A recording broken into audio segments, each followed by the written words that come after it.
Okay, so in all honesty, it's a little hard to talk about Oliver and Company without talking about another animated film that came out the exact same weekend, The Land Before Time. When I was a kid, Oliver and Company was the movie I wanted to see. I heard the Billy Joel songs, I saw the animation, I saw the cool dogs, I saw New York. It just looked like an awesome movie. But it was sold out at the time, and my folks could only get tickets to The Land Before Time. So I said, okay, well, I guess I can see that. And The Land Before Time, as most of you know, was a really great film. The animation was great, the story was great, and it was very Disney-esque. But we're not reviewing that, we're reviewing Oliver and Company, the film I really wanted to see as a little kid. So next week, we got our tickets, sat on down, and after Land Before Time, this was really underwhelming. I know it's weird saying that even as I'm an adult talking about this and reviewing it again, but the reason I bring it up is because The Land Before Time was much more like a Disney film than Oliver and Company was. It did a much better job teaching life lessons with really heavy scenes and, well, really memorable characters. Oliver and Company definitely seemed like a marketing tool. Even as a kid, I sort of felt manipulated by it. In fact, I actually remember enjoying the toys much more than I remember enjoying the movie. Yeah, I had a Cheech Marin dog, what about it? No, anyway, let's get to the actual story. It's the basic Oliver Twist story, except with animals. And it doesn't take place in the time of Charles Dickens, it takes place in modern-day New York City.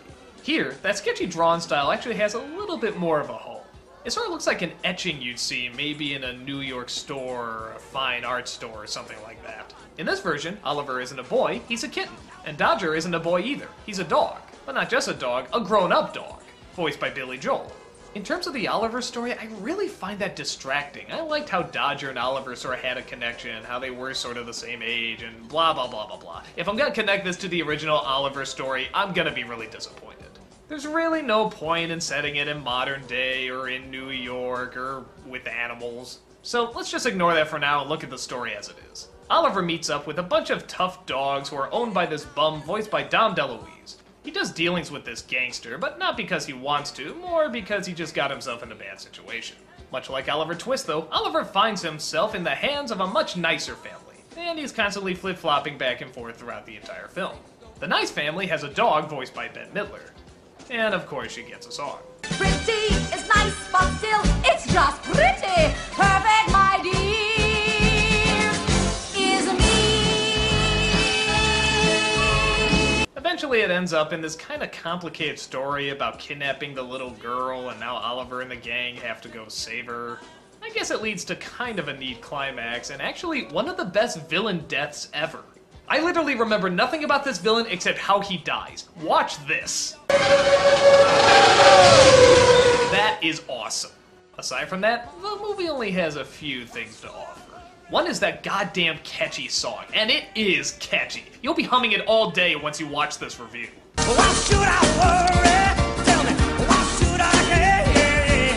Say I may not have done, oh, but I got free someone. But surprisingly, I don't think the other songs are very catchy. I think they just had this one big hit and they just exploited it like mad. I do remember Cheech Marin as the Chihuahua, and yeah, he gets a funny line every once in a while. It's funny thinking he'd come back as a hyena a few years later. And actually, I really do like the way they portray New York. After finally having been there, I gotta say, it's pretty close to accurate. It's big, but it's tight. There's a lot of attitude, but there's a lot of character too. From an animation point of view, I think they got it down spot on.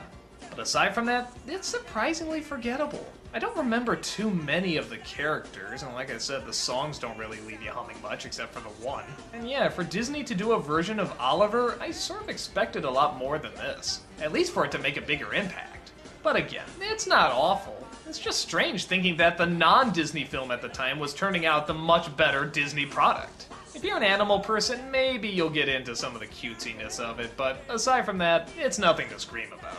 But let's face it, this was just the film to tide us over before the next gigantic hit.